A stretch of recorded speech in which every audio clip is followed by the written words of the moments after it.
Let's start with Providence. Providence is shortening its school day by 30 minutes, which you previously said those 30 minutes are necessary to make an impact.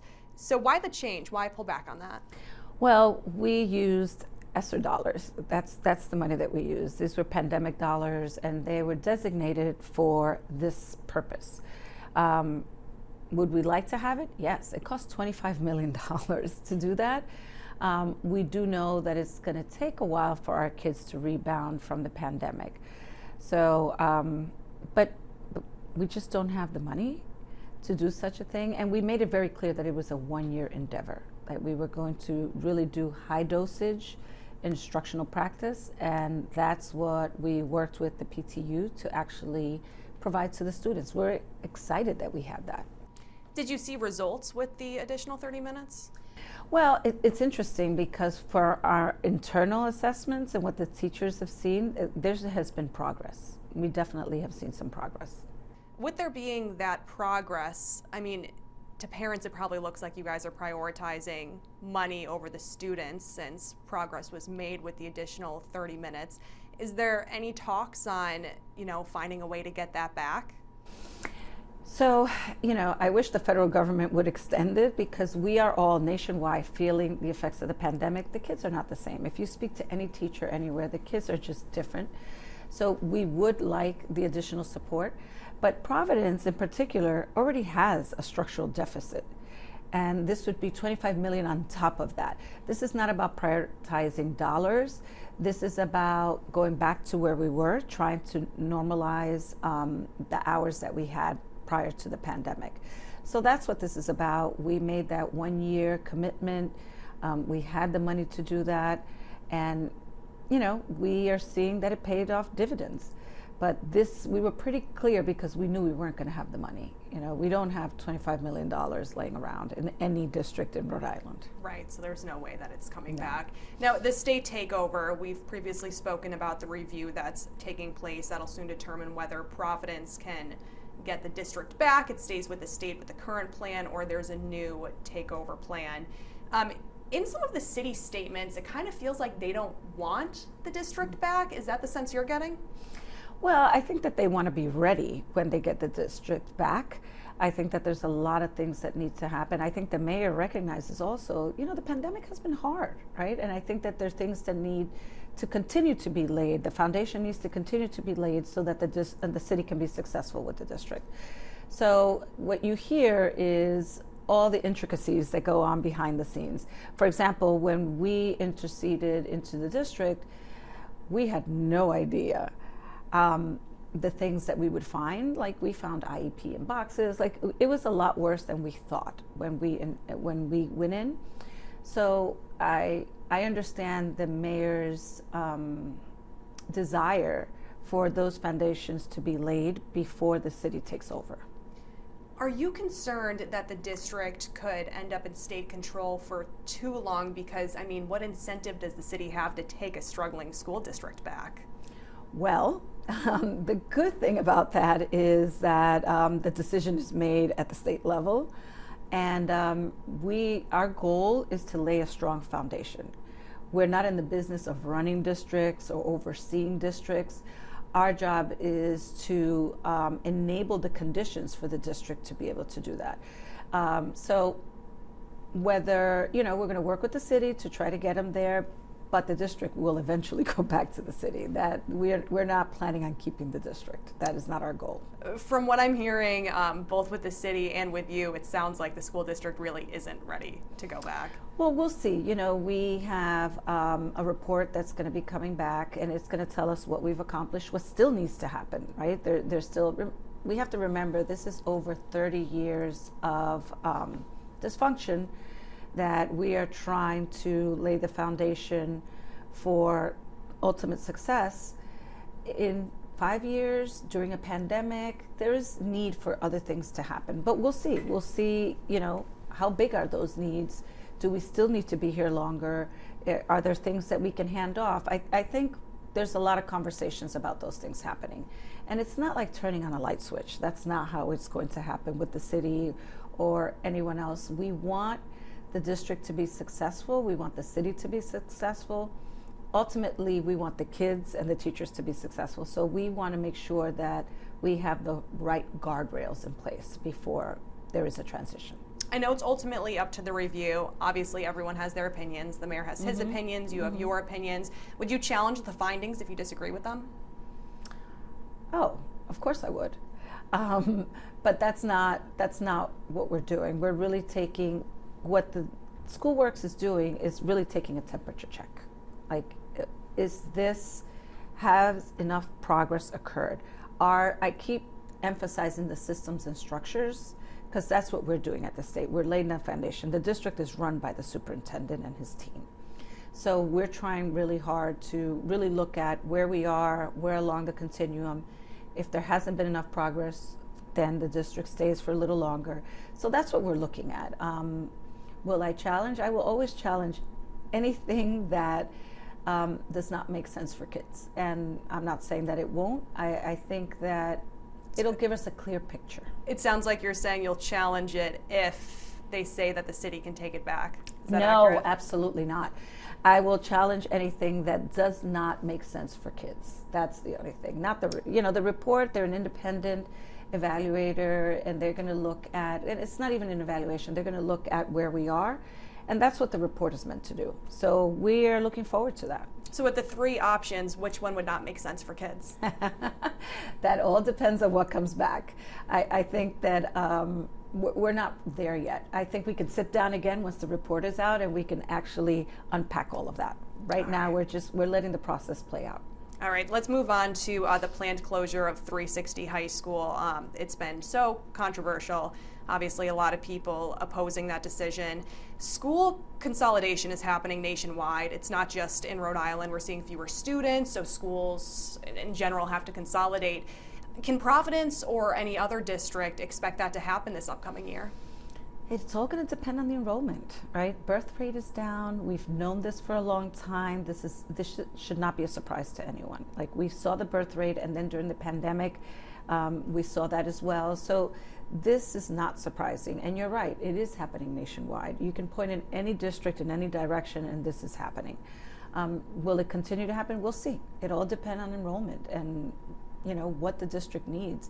And in the case of 360, we wanted to expand opportunities. This is about making sure that there are better opportunities, that kids have access, and that we are preparing our students for the jobs of the future. And Rhode Island is investing on life sciences. So we need to make sure that we have the workforce, that kids have the ability to continue to move forward, that they have the skills that they need to succeed in college. And decisions are made on enrollment, but also what's best for kids. As of right now, are there any districts that you know of that have, such a bad decline in enrollment that you could envision school closures or consolidations happening this year? I think we'll have a better handle on that once enrollment is finished in the districts. We have till the end of October to kind of take a look at the landscape and say, okay, this might be something that we're going to have to do for next year. So that data is up and coming. We're still, enrollment is on an ongoing basis. So we'll have a better handle of that at the end of October. When it comes to chronic absenteeism, we're still dealing with that from the pandemic. The two kind of combined as issues. Over 28,600 students were marked chronically absent for the 2023-2024 school year. At this point, it's, we're entering the 2024-2025 school year. What's causing this when it's no longer the pandemic itself? Well, I think one of the challenges that we're facing, again, nationwide, is that people got used to different things during the pandemic. There was a lot of quarantining, if you recall. You were out 14 days, then you came back in, and then if somebody else had something, you were coming back. I think that people have not understood the importance or what happens if you miss school. So that has shifted. We've seen the attitude shift, and I'll tell you, in our SurveyWorks data that we do statewide, we asked parents whether missing 2 days a month would impact their child, and they said no. 2 days a month makes them chronically absent. So we spent last year increasing awareness, making sure that families understood. the detrimental impact, we actually pulled out the data between the kids that are chronically absent and the ones that are not, and there's about a 20 percentage point gap. That's huge. That's huge, and this worries me. This is what keeps me up at night. What do we do with those students that have been chronically absent 2-3 years? They are going to be behind. So what do we do as a state to make sure that we are actually accelerating learning? It is very difficult to make up 2 and 3 years in 1 year. So what are the things that we're going to put in place? That's going to be our focus this year. Aside from decreasing the chronic absenteeism, we've already seen some strides in that area. We've seen parent attitude, parent knowledge, students, and it has been an all-out state effort. We have business people, we have elected officials, everyone. So I want to take this opportunity to thank them all and to thank the parents that made it an effort. We have seen a decline in chronic absenteeism, and we've actually been highlighted by the Department of Education, the White House. We just recently got Hawaii that reached out to us, like, what are you guys doing? We had the Department of Education in Great Britain reach out to us. What's happening? You know, as Rhode Islanders, I have quickly learned we're really hard on ourselves, but this is an area that we're seeing progress. We are nowhere where we should be. We're not, you know, we're not doing victory laps, but we are seeing progress, and I am very grateful for everyone that has contributed to that, including the media. You guys have helped really push the agenda, and we're seeing the change. Do families need to be pressured more? I think families need to really understand the impact. When you say 20 percentage point gains, that means that your child that is chronically absent is less likely to be on grade level. That is real. And if it is happening in kindergarten, first and second, your child will probably not read on grade level by 3rd grade. And that is a predictor of high school graduation, chronic absenteeism, you know, earning wages later on. Like, there's all sorts of things that kids that are chronically absent face that other kids do not. And chronic absenteeism is also related to learning loss, which Correct. has been an issue for years. What are we expecting out of this year's RICAS? Well, I'll tell you, if you recall, we worked with the Center of Assessment in other states, and they said, you know, it would take anywhere from 3 to 5 years to see after the pandemic, not during the pandemic, but after the pandemic. What I hope to see is we've had a real focus on math. I hope to see that. The districts have doubled down on that.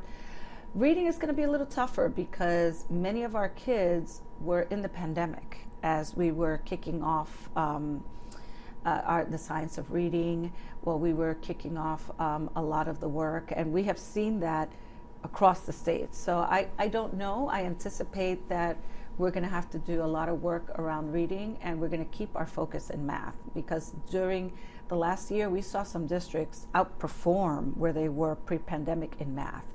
It has been a constant. So we're, you know, if the report is correct and the estimations based on data that they made, it's going to take a little while. Like, we're going to see incremental gains. We're going to see some slowdown, up and down. But what we're really looking at is the internal assessments that give us a gauge of how much progress is happening. You mentioned that 3 to 5 year gauge, but what's interesting is the COVID relief funds federally have run out. So you were able to use that money at first to make those gains. Now that money is no longer available. Are you concerned this is going to impact the school year? Am I concerned? Absolutely. I have advocated for more funding. I think we all realize that, you know, nobody understood how big the impact was going to be. Right? Did you advocate funding from the state or the federal government? Federal government. But, you know, they have their own conversations happening, and this is not a one and done. I think we forget that our kids lost families, that as a state we lost loved ones. You know, the other day I went into a doctor's office, and remember those circles where you had to stand? It seems like an old memory, but that was real. Like, we couldn't go to supermarkets. We were home quarantining. Sometimes you were isolated in your room while the rest of your family was outside. Like, that was real, and that was not a 1 year. This was going on for 2 and 3 years, and we still have kids that are out 5 days because of COVID. We saw a spike this summer. So those things are real, and I would, if I had a magic wand, I would ask the federal government to extend those dollars for at least 3 more years, because the challenge is not just the academic, the social emotional piece. Yeah, I was going to say, with a lot of schools now having to eliminate some of those positions, mental health positions, why did we, I guess, hire so many positions that, you know, these cities and towns knew could not be long term? Yeah. So those positions were hired to be temporary. Like, no one should have had an expectation that they were going to have those positions, but they were needed at the time. If you recall, Bradley was full. Like, our kids are in a different place. The pandemic really exacerbated the level of anxiety. We also have kids with IEPs with different kinds of needs. Like, the needs that we're seeing now are not what we were seeing pre-pandemic. The level of support that kids need is very, very different. And we had to get it at the time. When we had the ability to do the funding, we had to do that. We had to. We all knew that this money was going away. We've been talking about it. My colleagues and I have asked, at the federal level, is there something that we can do? We have to understand that we are going to feel the ripple effects of this for a very long time. There was an article that came out in the New York Times, I think 3 weeks ago, that talked about the young kids not having the same ability to parallel play. Like, the things that the kids were able to do before, they're not doing. And I think we're not having that conversation. It's a challenge. So do I worry? Absolutely. But what I pivot from that is, what are we going to do, right? Because worry is not going to help us. What are the things that we can do as a state? And we're going to continue to lead. We have to get the kids in consistently to school. They can't learn if they're not in school. They cannot. And I know that sometimes you think, well, one day, but in that one day they're missing science, they're missing math, they're missing reading, they're building blocks to all these things. You cannot miss them for long periods of time. Obviously, if you're sick, we don't want kids in school that are sick, but, we make decisions, and those decisions matter. Being in school matters. It is more important now than ever. We also saw an unprecedented amount of teacher shortages, especially last summer, which was kind of surprising because, again, a few years after the pandemic. Where are we at right now? So it's a challenge. It's a challenge, again, not just for us, nationwide. We're struggling. We're fighting for teachers everywhere. And we are between Massachusetts and Connecticut. So we have, as a state, had reciprocity amongst the East Coast so that their teachers could come here. Like, we don't want to make it difficult for teachers to come and join our workforce. As you may recall, we've had hiring fairs at the state level. That has been really important. We've brought certification office staff to, on the spot, make sure that what the teachers need. We've been working with higher ed. We've been bringing people together. We have Educate 401. We have never done this as a state. We're taking it on because districts are struggling. Even districts that traditionally struggle. And then they can't offer things to students. There's a district outside of the urban sector that couldn't offer physics because they didn't have a physics teacher. Where we're seeing the shortage are in the high needs area: special education, secondary science, secondary math. These are very specialized areas. That's where we're seeing the most shortage, and then our kids are coming in with greater needs. So this is where we're pushing really hard to get those teachers in. What district was that with physics?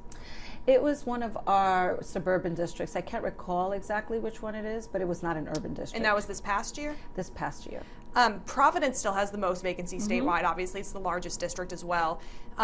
Just over the state line in Taunton, teachers are making $86,000 on average. If you go a bit further to that, to Brockton, they're making somewhere in the 90s, so even more than that. How do we compete?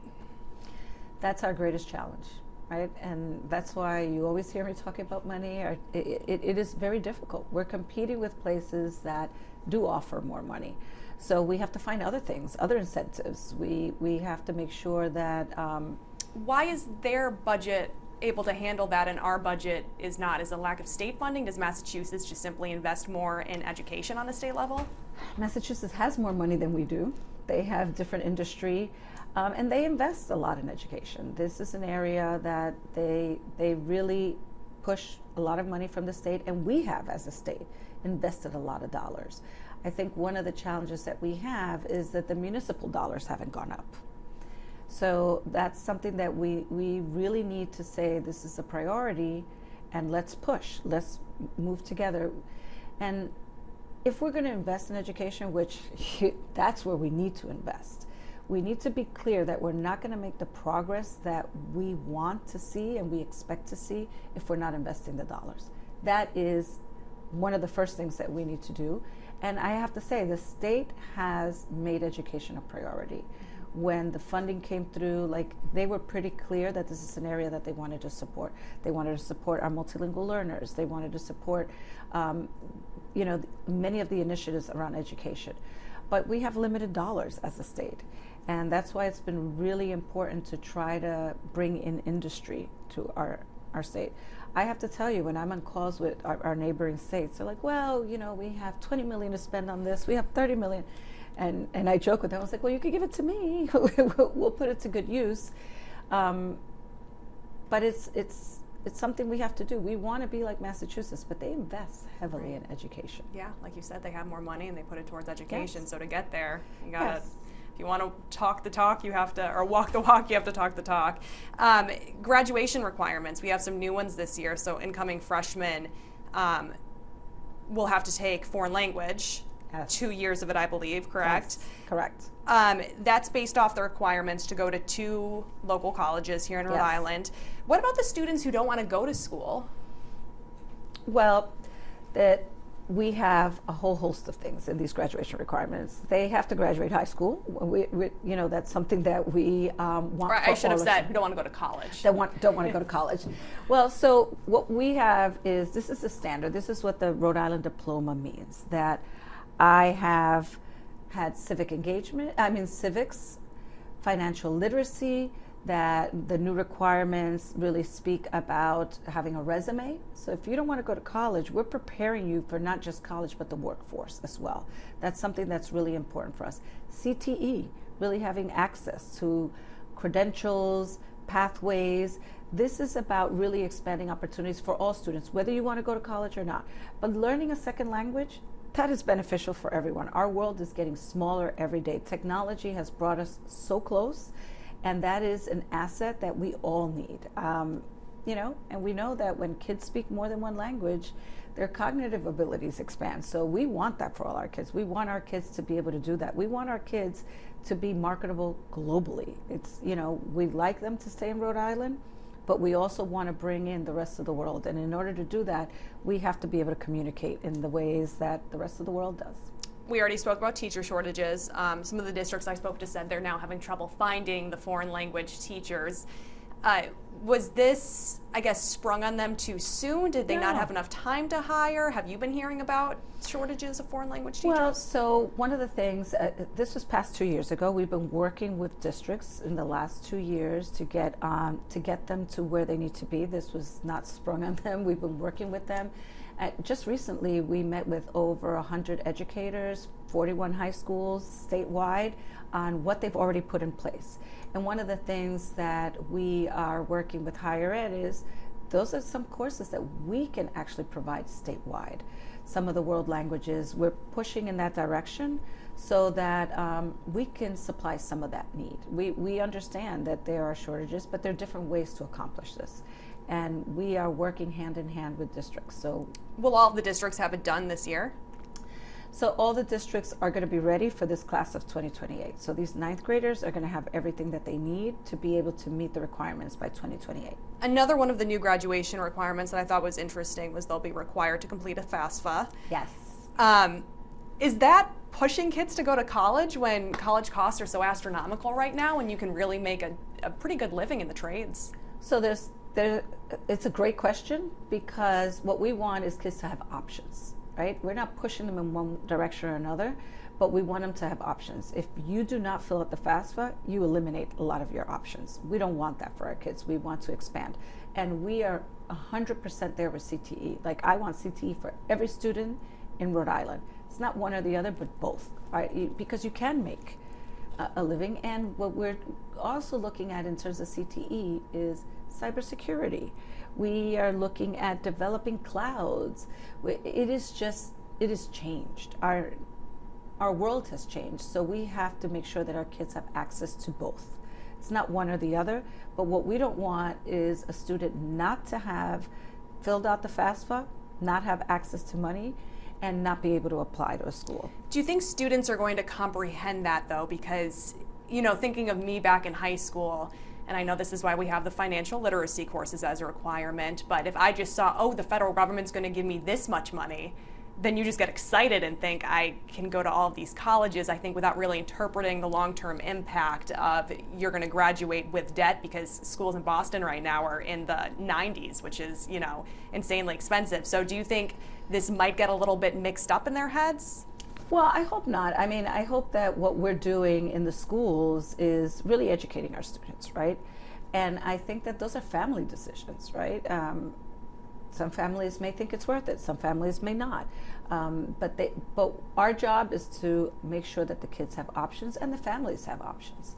And, you know, college isn't a bad thing. You know, we want our kids to go to college if that's what they want to do. And what we need to be really advocating is that college lower their tuition. This is unreasonable. We want our kids, we push our kids to go to college. Kids want to go, but the amount that they have to pay is unreasonable. The solution is not to allow kids to go. The solution has to be that someone needs to step in and say, this is not okay. It really is not okay for kids to graduate with $50,000, $60,000, $70,000 in debt. And for many of us that are first-time college goers, that is really hard. It's hard. But the answer is not having that as an option. That's not an answer for our students. Our students need to be able to say, I have this option, I have that option, maybe I do both. Maybe I use what I learned in my CTE to pay for college. That's what we want. Let's talk about Pawtucket. They have several administrative openings right now, assistant principals, principals. I believe it was about a dozen the last time I checked, which was yesterday. Have they reached out to you? I have not talked to Pawtucket at this point. Is that surprising? I think that they're trying to figure out who they have in their pipeline, but I'm sure they always reach out. I'm sure that we'll be hearing from them, but at this moment we have not spoken. That's a mass exodus. We've spoken to some teachers that said a lot of these people are taking lateral positions. They're not even going, you know, for positions that are real promotions. Does that indicate that something's wrong with the district? Should RIDE be looking into the district right now? I think we're going to have conversations. We're going to try to support to get help them with administrators. I don't want to make any assumptions about what's happening. That would be irresponsible on my part. But I think that there will be conversations. I'm pretty sure that we will work closely with them. Why haven't you reached out to them? Well, I think this has all happened in the last week and a half is when a lot of this has taken place, because districts are making moves right now. They're hiring administrators. So all this has unfolded in the last week, to be honest with you. And we want them to have an opportunity to do what's right for their district. But we pay close attention and we have conversations, many of conversations throughout the year. When is the last time you've spoken to the superintendent? It's been about maybe 2 months, and we talked about finances, we talked about different things, getting some stability. So we've had ongoing conversations, and we will continue to have ongoing conversations. Do you plan on reaching out soon? Yes, we will be having conversations, and we do it as a team, just so that everyone is aware. Our regulatory hat, so I think we have two hats, and we have our regulatory hat, and we have really focused in on support. This is not where we were as a state agency, and we balance the two, and sometimes we sit down with districts and have conversations about what they need to do, and then there are conversations about what we expect them to do. And sometimes they're similar and sometimes they're different. And what we want is stability. That is really important. With so much change that has happened in the last few years, we want stability for our district. So we will be meeting with them. Could there be an investigation into what's happening? Oh, I don't want to jump the gun on anything. I have not met with them. I don't have enough information to, make any assertions at this point. The fact that Pawtucket superintendent hasn't reached out to you this past week, despite, all of these administrative vacancies as well as normal vacancies, is that a failure upon the district? No. Everybody tries to solve things internally before coming to us, right? Because we do wear both hats, right? So they, I'm sure that we will hear from them, and if not, we will make sure that we have, open communications with them, because they have to have a plan, right? And I'm sure that they have a plan, or they're devising a plan. I don't know the particulars of what's happened there, but like I said, we will be working closely with them. That we take our regulatory responsibility very seriously. All right. I think that does it for all of our questions. Okay.